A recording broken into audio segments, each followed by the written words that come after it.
मे 2025 पर्यंत किमान पेन्शन 7,500 रुपये लागू होण्याची शक्यता. आता लवकरच नवीन नियम लागू करणार आहे. तर कोणते नवीन नियम आहेत ते आपण पाहूया. तर भारतातील पेन्शन क्षेत्रात मोठे परिवर्तन घडत आहेत.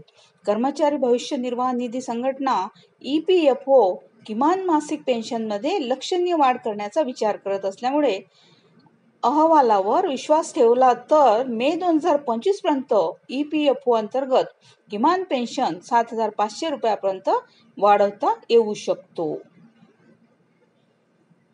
सध्याच्या आणि भविष्यातील निवृत्तांसाठी या संभाव्य पेन्शन वाढीचा काय अर्थ आहे, त्याचे परिणाम काय आहेत आणि नवीन नियमामुळे काय होऊ शकते ते पाहूया. तर EPFO पेन्शन वाढीचा विचार का केला जात आहे, तर पाहूया EPFO पेन्शन वाढीसाठी काय प्रयत्न केले जात आहे आणि EPFO म्हणजे पेन्शन नेमकं किती आणि कोणाला मिळणार आहे. तर व्यापक सार्वजनिक आणि राजकीय दबाव, संसदीय समित्यांकडून शिफारसी, वाढती महागाई आणि राहणीमानाचा खर्च, कायदेशीर लढाया आणि न्यायालयीन हस्तक्षेप, इतर सरकारी योजनांच्या तुलनेने कमी पेन्शन, तर कामगार संघटना आणि समाज कल्याण समर्थकांच्या दीर्घकालीन मागण्या पूर्ण करण्यासाठी 7,500 रुपयापर्यंत वाढ करणे हा एक महत्त्वाचा बदल ठरेल. तसेच नवीन EPFO पेन्शन नियमांची अपेक्षित वैशिष्ट्ये काय आहेत ते पाहूया. अधिकृत अधिसूचना अद्याप जारी झालेली नसली तरी सूत्रांनी असे सूचित केले आहे की पुढील वैशिष्ट्ये नवीन नियमांचा भाग असू शकतात.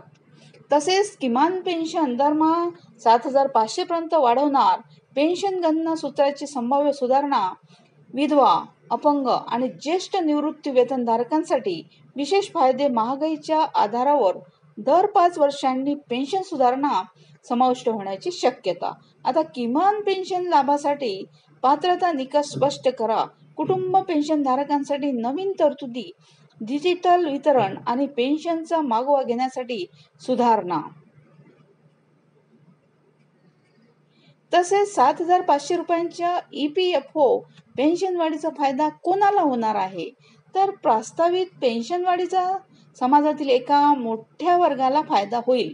ज्यात हे समाविष्ट आहे: कर्मचारी पेन्शन योजनेचा भाग असलेले निवृत्त कर्मचारी EPS 95, मृत EPS पेन्शनधारकांचे कुटुंबातील सदस्य जसे की विधवा, विधूर आणि अवलंबित मुले, तसेच उत्पन्नाचा दुसरा कोणताही स्रोत नसलेले ज्येष्ठ नागरिक, असंघटित क्षेत्रातील कामगारांचा EPFO अंतर्गत समावेश, EPFO मध्ये नोंदणीकृत खाजगी क्षेत्रातील कंपन्यांमधील पेन्शनधारक.